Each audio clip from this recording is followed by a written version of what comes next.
Oh my gosh, it's Friday. I'm giving it a round of applause. Oh, what a week. What a last 2 weeks, Collin. I know, it's been a crazy Oh my 2 gosh. weeks. It's definitely been busy for people of Busy, Central to say Ohio. the Busy, least. wet, Yeah, destructive. just crummy. All sorts of adjectives to I describe know. the past couple weeks. I know. Yeah, but Well, hey, thanks for joining us here on The Big yeah. Picture at 9 on your Friday. Great to let us carry you into your weekend. Yeah, we're happy that you are with us. Right. Let's get into our headlines for today. So we have some major news. Shannon Hardin, the Columbus City Council president, he has announced he is running for mayor. Right, and this is the first time that Mayor Ginther has been challenged by somebody In the same party. in his own party since he became mayor. This is Mayor Ginther is currently in his third term in office. We also have a new housing report. Central Ohio still coming out as a seller's market. So we're taking a look at what are driving those trends. We have the president of the Columbus Realtors Association joining us. And we're continuing to look at flooding impacts from all of the rain we've had from this past week. I mean, we showed you this morning, I-70 completely covered in Oh, my water goodness. still this morning. And then coming up, we have a physician, an OBGYN and psychiatrist, Dr. Gurr with The Ohio State University.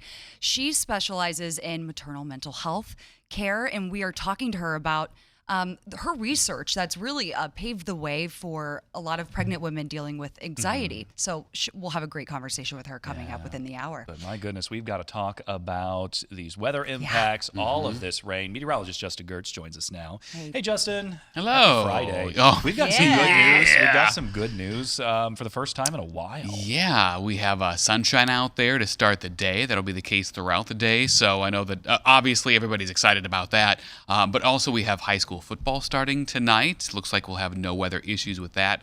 A lot of clear sky for that. Temperatures falling through the 70s. And now there's the question, of course, we have that storm chance coming up tomorrow. Is that going to be a problem for the existing high water? Is it going to renew any of the issues? Short answer, no. What we have out there tomorrow is going to be very scattered in nature. If there are any downpours, they won't be nearly as intense. The atmosphere just doesn't have as much moisture to work with.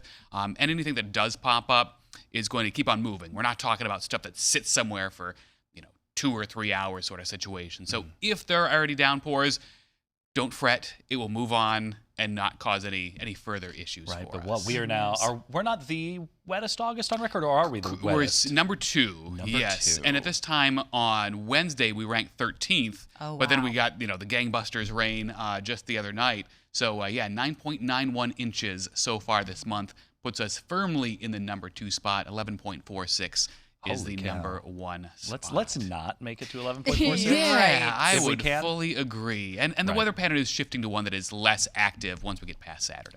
Okay. Oh my goodness. Yeah, I mean, looking at last Yeah. night, I mean, what?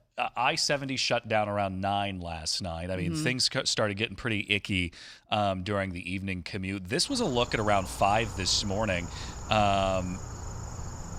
yeah. So this is I-70 there, just kind of around the Buckeye Lake Etna area. I-70 is closed today. It's going to be closed for a while, but ODOT's got that all shut down. They are routing people through Route 40 now for several miles.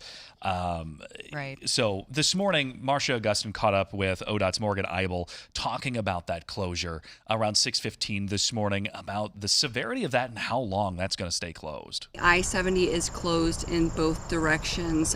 We are detouring traffic. I-70 eastbound is being detoured at State Route 158 to US 40 to State Route 13 near Jacksontown, back onto I-70 eastbound there, and I-70 westbound traffic is being detoured back near Grayshot, exit 142 near the Muskingum-Licking County line to US 40, all the way to State Route 310 in western Licking County and back on there. We're definitely seeing record flooding here along the interstate, and it's not expected to crest, which is reaching its highest point, until approximately 8 to 9 a.m. this morning. And how long is this closure expected to last? And what is your message to, folks traveling that typically travel on I-70? Yeah, so we're going to continue to keep an eye on it. Once it does reach its crest, we will start to see receding from there, but we're unsure at this point what that's going to look like and how long it's going to take. But it could potentially take up until this evening to fully recede both the westbound lanes and the eastbound lanes. We will not be opening the road in either direction until it is safe to do so.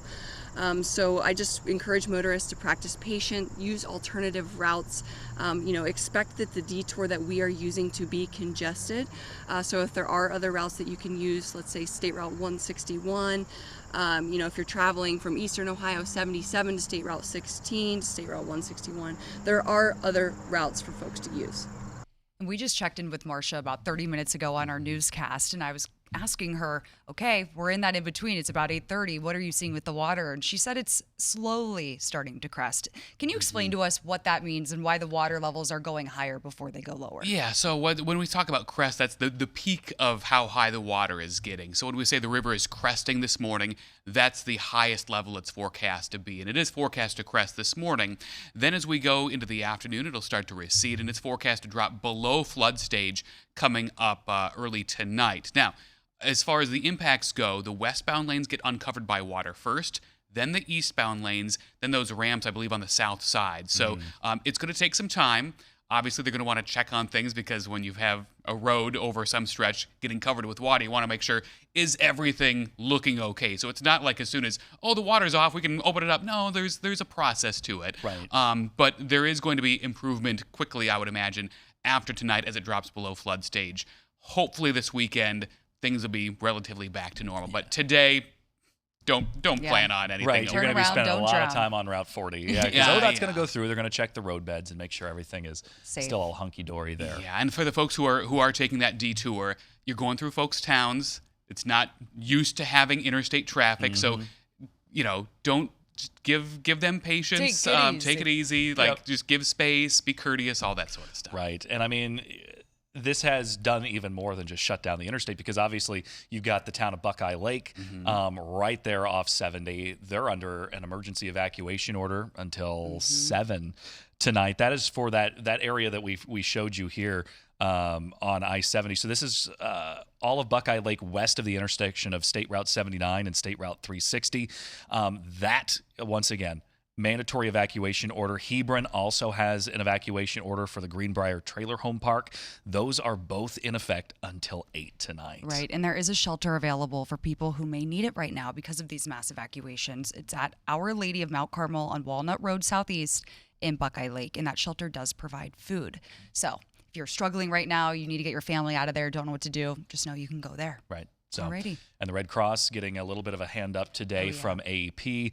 AEP Ohio sending them more than $100,000 in grant money to kind of continue this recovery effort because we're not just talking Buckeye Lake. We're talking all of Perry County still dealing with the flood effects of last week. We've got people on the south side here in Columbus still dealing from last week's stuff. We've got a lot of people right now dealing with these impacts. And when it comes to flooding, I mean, not only is it horrible to deal with in the moment when you're trying to get the water out of your home, it's really the effects after that flooding causes that gives people such a headache financially, emotionally, physically. It's a lot to deal with. Because, I mean, anybody who has had water in their home knows if you've got a finished basement or if, you've had it come into the main level of your home, all of that drywall, all of that plaster gets pulled out. I mean, it's an expensive recovery process. Yeah, my wife has a coworker whose basement on the finished side has had water come in, and it's not near the sump pump, so it's come in from somewhere else. And first, just a brand new homeowner, what a way to start. And of course, trying to call places to remediate, and they're backed up for how long? My kind goodness, of thing. they've got hundreds of thousands. Right, so many people in the same situation. So, yeah, going to be problematic for a long, long time. All right. Well, enjoy the dry weather today, I think all of us are elated about it. Yeah. For sure. Okay. Well, coming up next, we have Tyvis Powell joining us. We are talking about high school football. 'Tis the season. We'll be right back. I'm Jeff Hogan. I've been a journalist at 10 TV for more than 20 years. I don't just report about our community, I belong to it. And that's why we care so deeply about getting it right. And when local journalism is done right, it moves. It moves you to act, to speak up, or lend a hand. And yes, it moves your heart through the kind of human storytelling that stays with you wherever you are. And at 10 TV, we're here for all of it. These are the stories that move Central Ohio.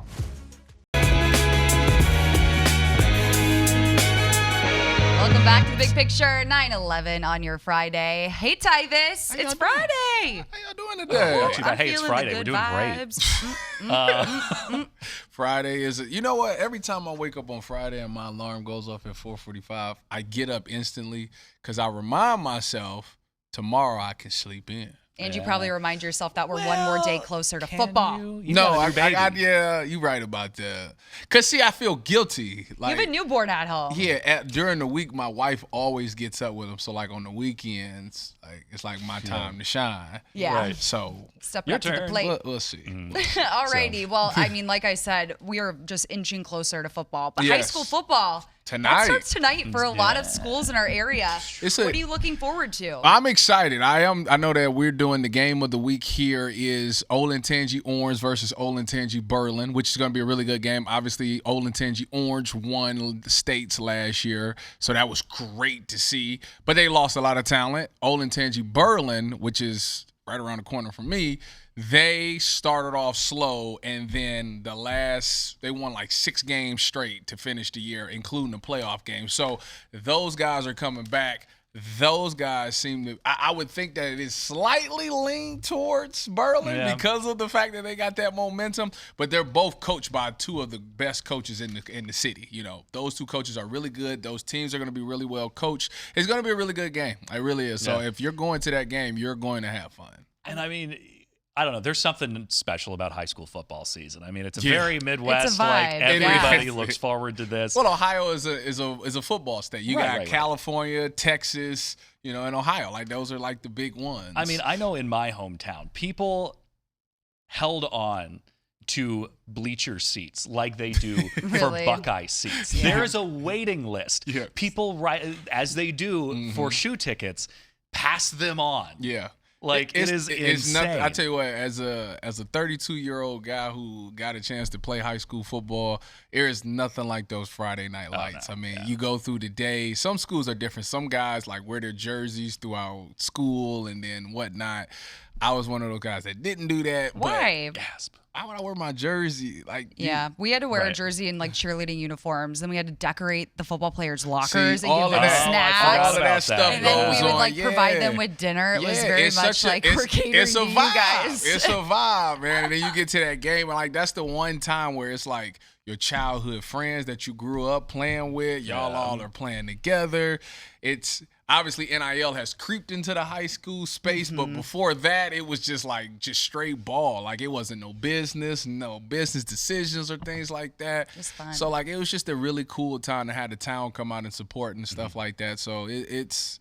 To me, that was the last time where like business wasn't a part of Right. it. Right. And that's that game, that Olentangy Berlin, Olentangy Orange, Yeah. that's going to be on 97.1 The Fan. Correct. Yep.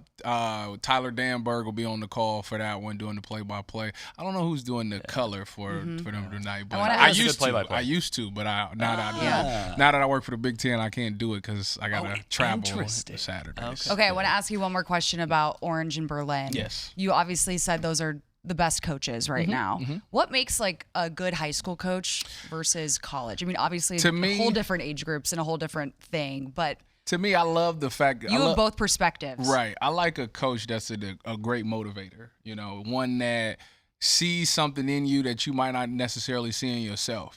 He's the one that gives you belief that, you matter. What you do affects everybody else. And if you can figure that out at a young age, like, I need to do my job because that guy is dependent on me to do my job, and I don't want to let him down. If this is my boy and we grew up together and this is my brother, like he's dependent on me. So a good high school coach gets teams to buy into that right now. It's not necessarily about you. Yes, if you do well, you'll go to college and all of those things.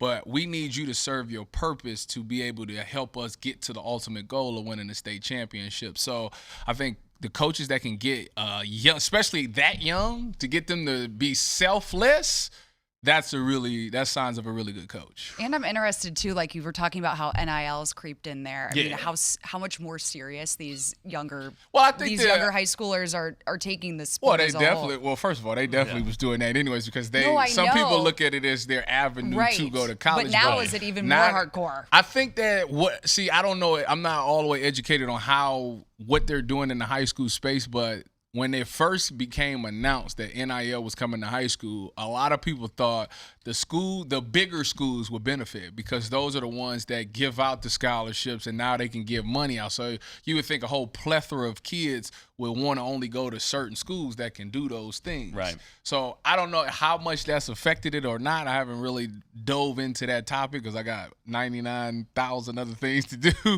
But I would imagine if that's not the case and kids are still staying home to where they grew up, I think it continue to stay even. But if not, and if the bigger schools can offer more, then everybody's gonna want to go to the big schools. Right. I mean, it'll be interesting to see how that all shakes out because as it was working through late last year, was that this is really only going to be applicable to, I mean, like the star Correct. top the best athletes. of the best. Yes. Like not everybody's just going to be getting, from such and Right. such Chevrolet Buick. Right. Yeah.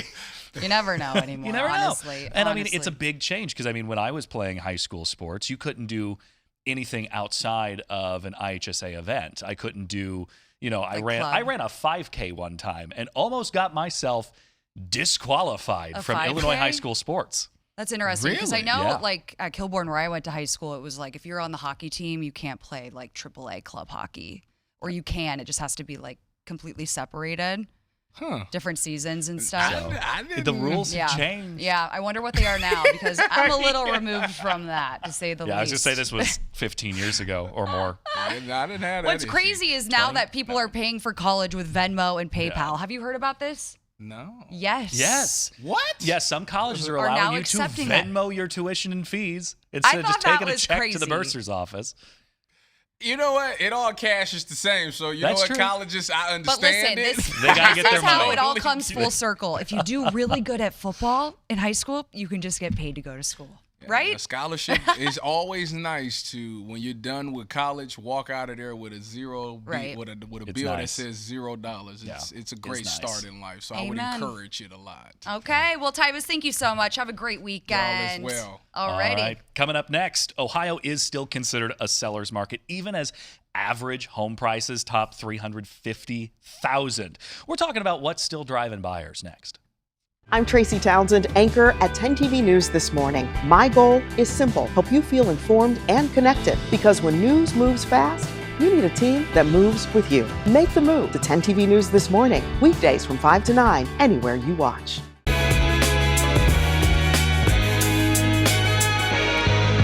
All right, welcome back to the Big Picture 921 on your Friday. Thanks for hanging out with us. So we're talking about home sales in Columbus. We talked about it for, I don't know, years at this point, how hot the Columbus housing market is.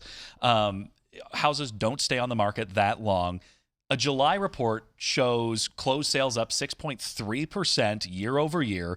Median home prices have crossed that $350,000 mark, and the highest July inventory in more than a decade. So there's a lot of things Right. at play right now when it comes to buying a house. Absolutely. And joining us right now, we have Gloria Alonzo Cannon with Columbus Realtors, the 2026 president. Thank you for joining us today. Thank you for having us. Okay, so let's start with the big picture from this new study that came out. Why does the July housing report tell you about the state of Central Ohio's housing market right now?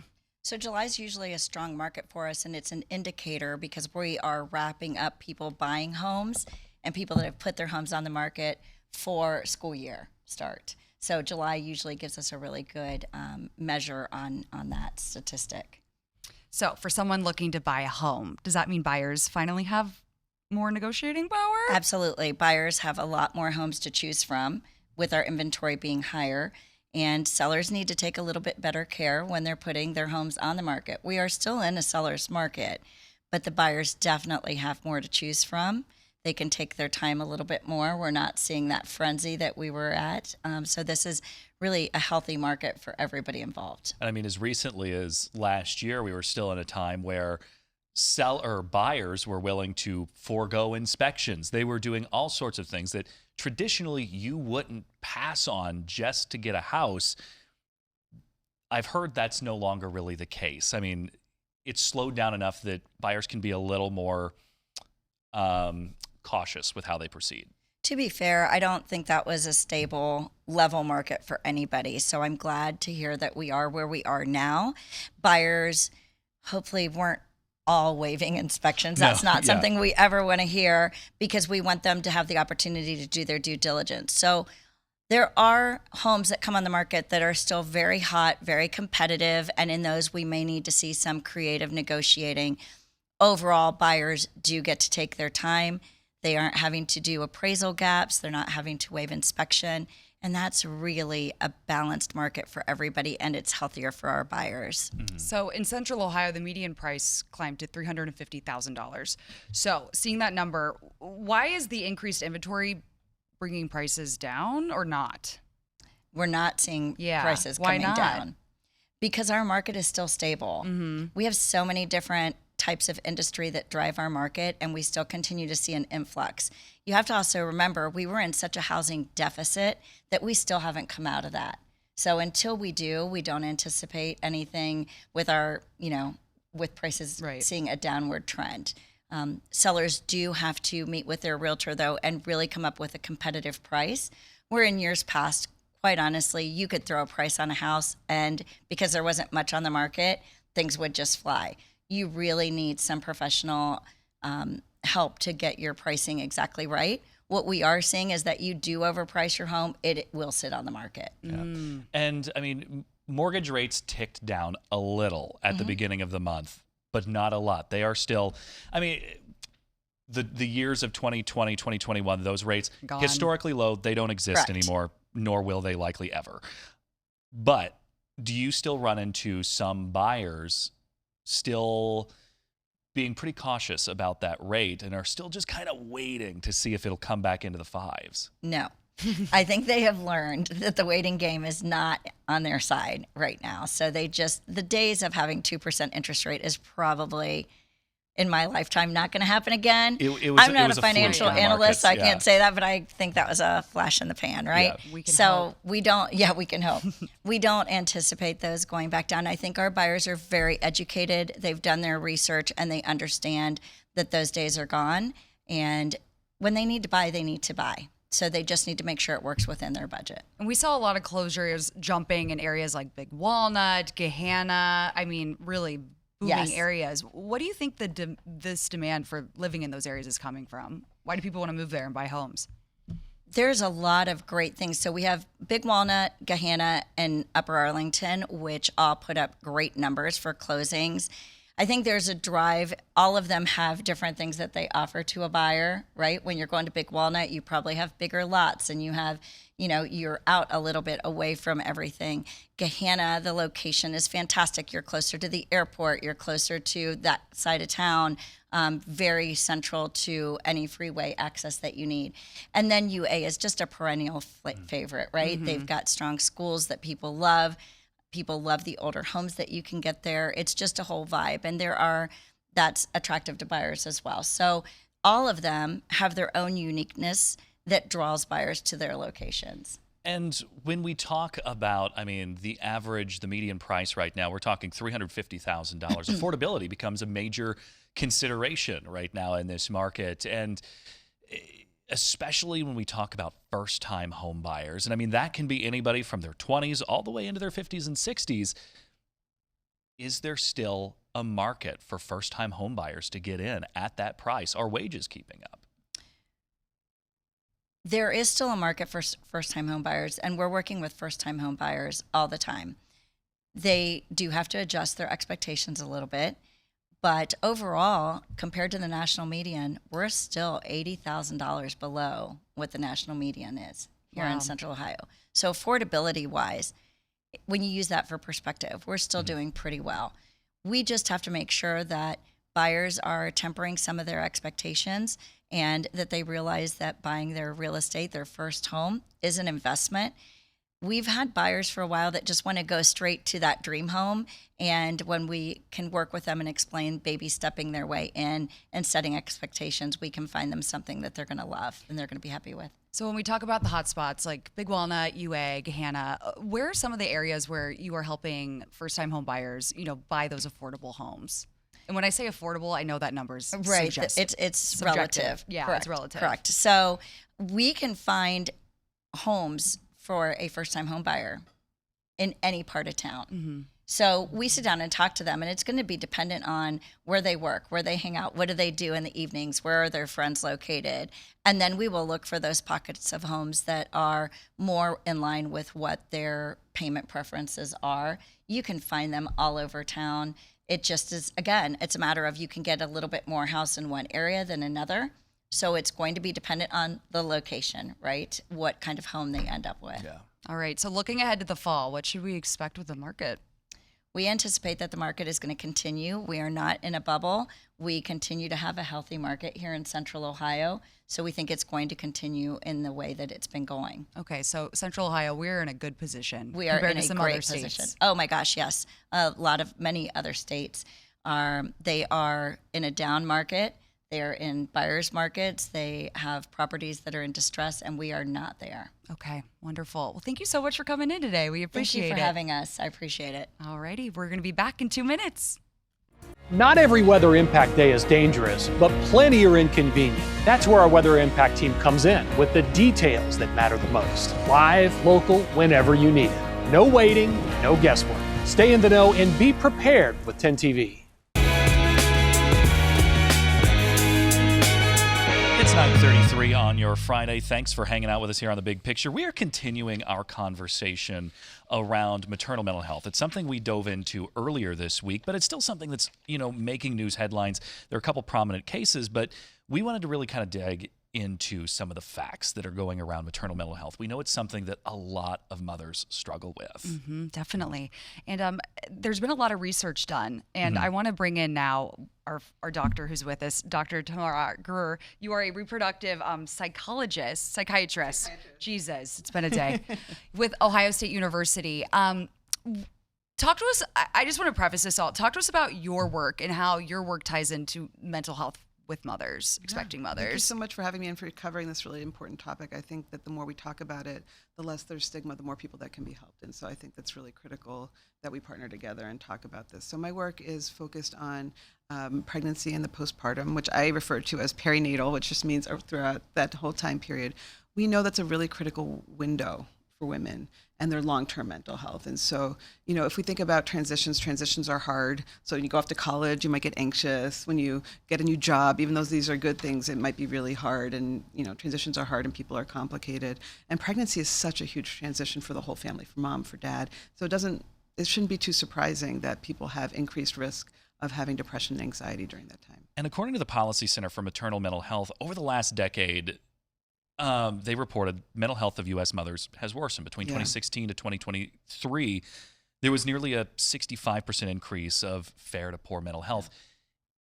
Is that number increasing, or are we just talking about it more? I think it's both. And so you bring up a really good point. We need to really detect something in order to be able to report on it, right? And so a lot of hospitals, including Ohio State, now have every single woman who delivers there screened for postpartum depression or perinatal depression. A lot of pediatrician's office, my own pediatrician's office screens every new mom for it. So it's really increasing awareness that we need to be asking the questions in order for someone to say yes, that they have that. But also it is rising. So we know that things that contribute to perinatal depression and anxiety are things like, the pandemic. Mm-hmm. The pandemic, if you remember back, it wasn't that many years ago, but we were at home alone. There was a lot of very stressful. People were getting, people lost jobs. It was really difficult. And so things like that can absolutely contribute to increased rates of that. And so I'm not surprised. I'm well acquainted with that fact, but it really makes a lot of sense to me. So I think it's both. And talk to us about the screening process. What does that look like today? Today, so if you were over on labor and delivery today at Ohio State, a very nice social worker would come in and she would give you a piece of paper that would ask you things like, how many times over the last few weeks have you felt really overwhelmed? How many times over the last few weeks have you had trouble eating because you weren't hungry? How many times over the last few weeks have you had difficulty sleeping even if you're tired? It's really very organic. It's not a scary process, and you should really answer those questions honestly. And these questions have been validated over hundreds of studies to really be able to pick up postpartum depression. And it is a serious thing, and it's something to be taken seriously. The CDC, reports it's not a small number of mothers who unfortunately take their lives or overdose. It's some 20% of maternal deaths following birth are attributed to suicide. Isn't it wild that the most common complication from childbirth is suicide? Yeah. I mean, let's sit with that for a moment, right? That's really, really tragic. And so I think that that's why it's so important that we pick up on this, that we reduce the stigma, and that we get women the help that they deserve. Right. And so talk to us more about the risk factors then. Obviously, suicide can be one from postpartum depression, but also then the difference between postpartum depression and then psychosis. Yes. So also there's a third thing that we should talk about, which is called the baby blues. So the baby blues are something really common that happen up to 80% of women in the first 10 days after delivery. They might cry, oh, this is the cutest onesie, start crying. Like, oh, I burnt, dinner, start crying. Like they might just be a little bit more tearful, have a little bit harder time concentrating, have a little bit harder time regulating, just not be a little more irritable. That goes away. And up to 80%, that's almost every woman will feel some level of just, if you think about the hormonal fluctuations, if you think about just all the changes, the sleep deprivation, that can be understood. But for about a quarter of women, that comes into roost, settles in and becomes postpartum depression, which can include suicidality or thoughts of not wanting to live anymore or hopelessness, but really can also just be difficulty enjoying things, not looking forward to anything, feeling sort of hopeless. So that's postpartum depression. Postpartum psychosis is a completely different disease from our understanding. And there's been a lot of conflation recently that they're the same, but they're not. They're completely different. The neurobiology is different. The course of the illness is different.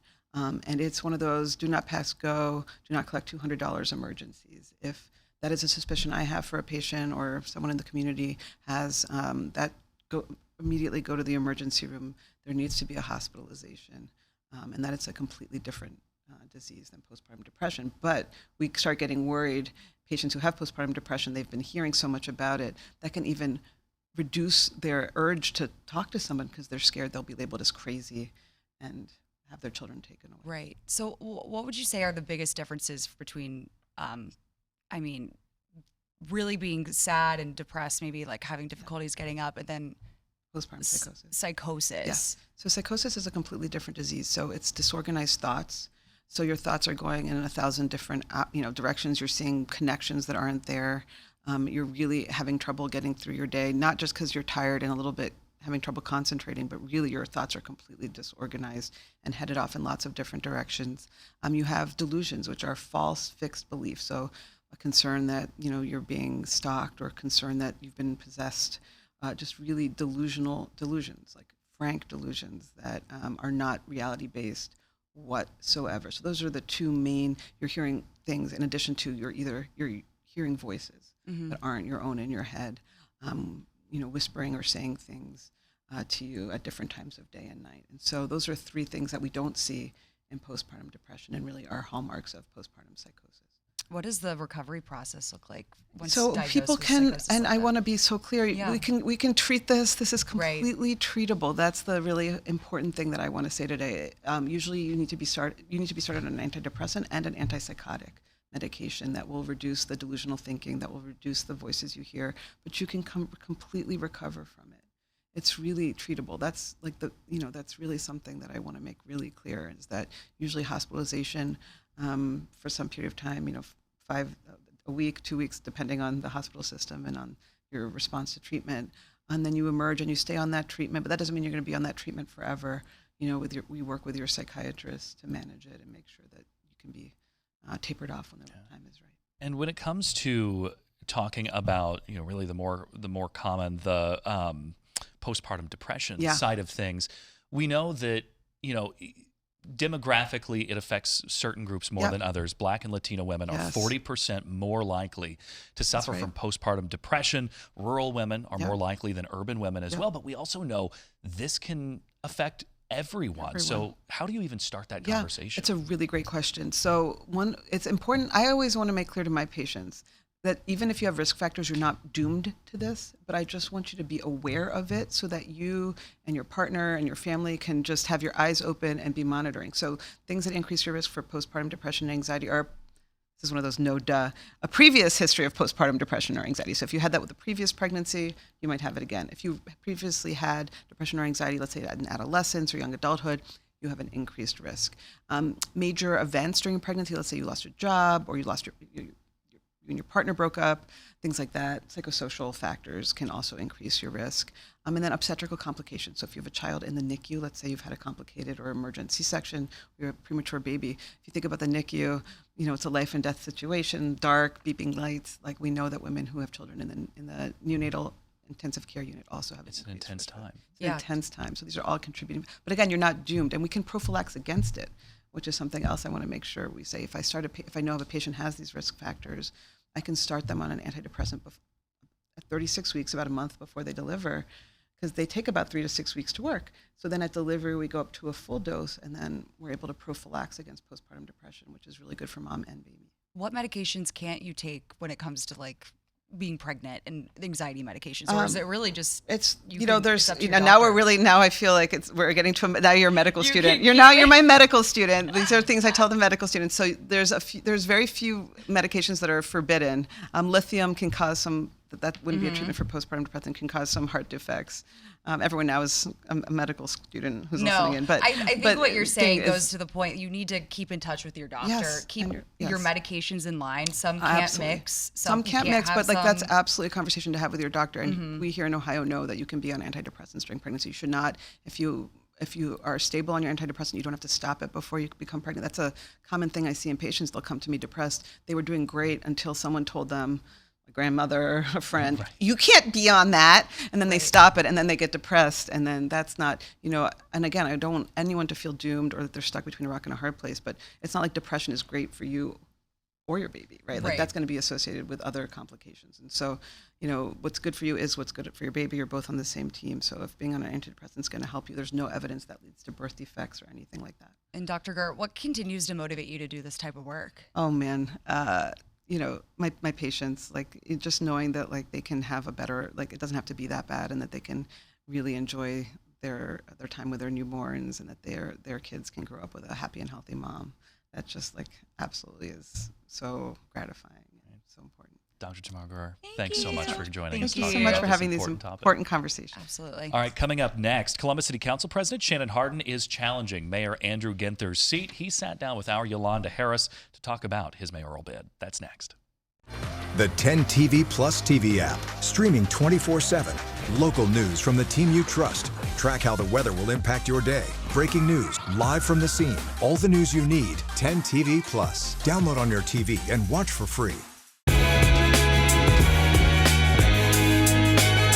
Welcome back to the big picture. It is 9:46. Man, does this hour fly by, It Collin. does some days. Yeah, and it's great because we get to cover so many things. So many different topics. It's great. Well, we're do talking city about politics. Columbus city politics. A party divided now. We have just learned yesterday that City Council President Shannon Hardin, he has formally announced he is running for mayor. Yeah, and that is really kind of a big deal Right. because this is the first time that Columbus Mayor Andrew Ginther has had somebody challenge him from his own party in the time that he's been mayor. This is now Mayor Andrew Ginther's third term. Right, and Hardin, he's been on the council since city council since 2014, and has been president since 2018. So he's been in the loop, for quite a time, quite a while. Yeah, and he's the first openly gay president for Columbus City Council, and also the youngest. Right. So yesterday, after this announcement was made, he sat down with 10 TV's Yolanda Harris talking about why he thinks he's a fit for that job.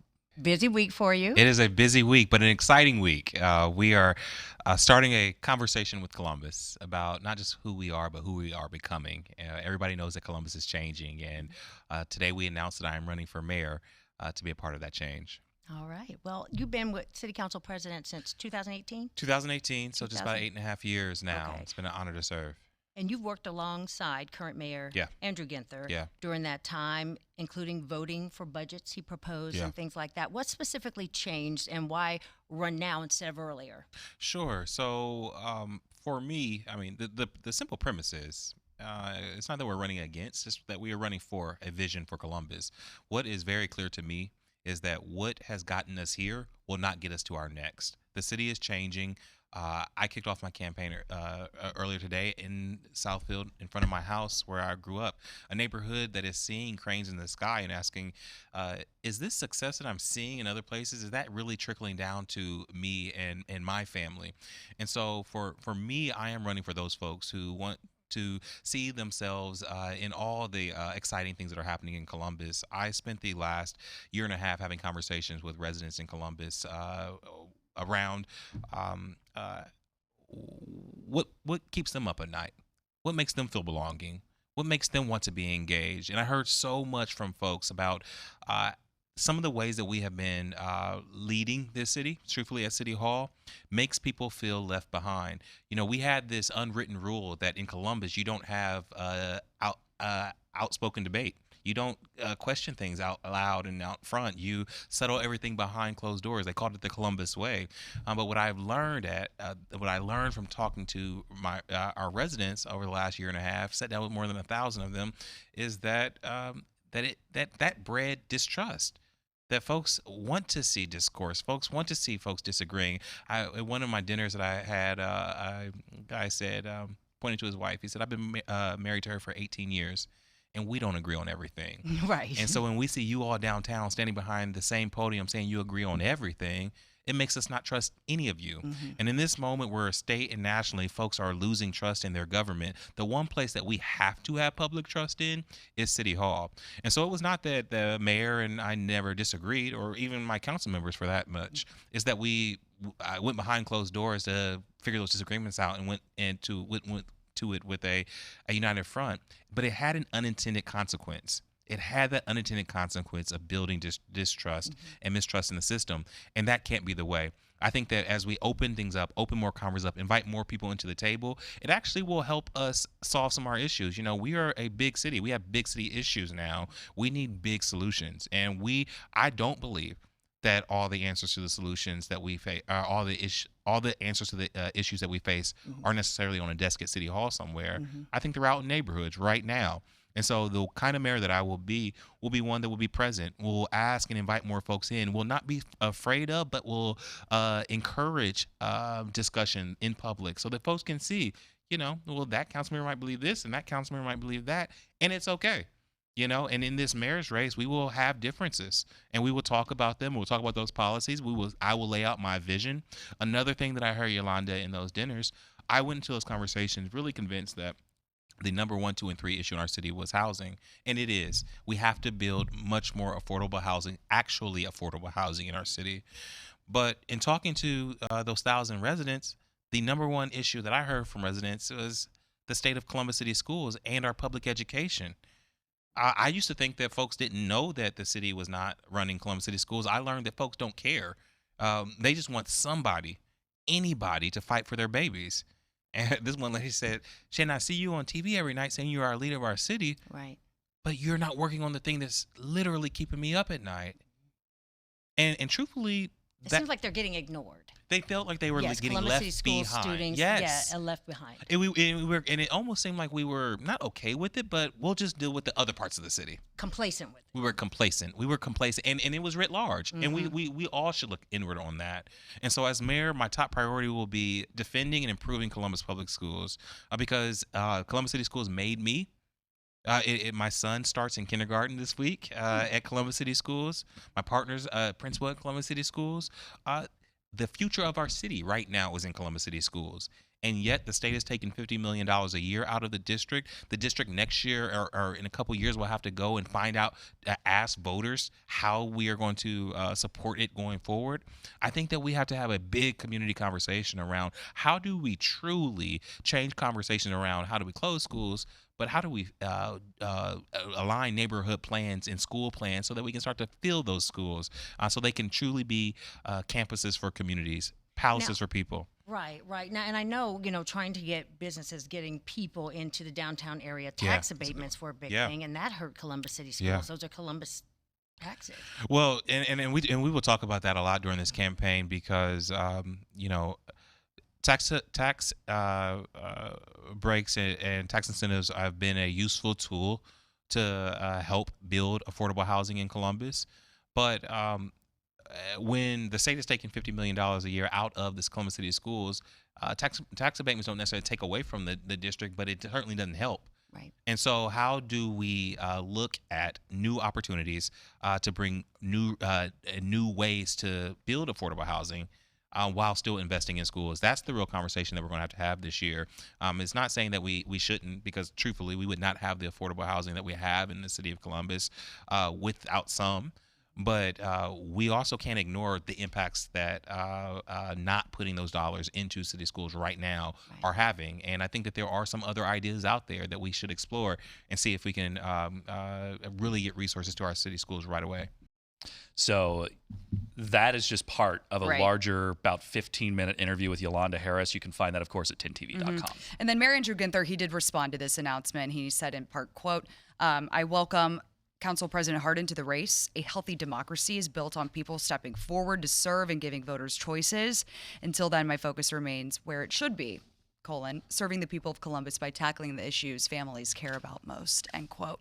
So that was his statement there. And the primaries, they're in May. Right, because so they got a long campaign ahead of I was them. going to say, this is for the election come 2027. I know. It's just getting started. It's getting started early. Yeah. So, of course, that's going to be an interesting one to see how that plays out. But, All right. We're going to be back. We're going to talk about who made top party school lists. Oh, we got a lot to yap about. It's So, gonna be fun. all right. Your alma mater made it. Mine did not. Did not Yeah, fall on roll the list. Tide. So, Woo! all right. We're back. I'm Bryn Albizu, traffic anchor for 10TV News this morning. My mission is simple, to help you get to where you're going quickly and safely. Because when your morning's on the move, so are we. Make the move to 10TV News this morning, anywhere you watch.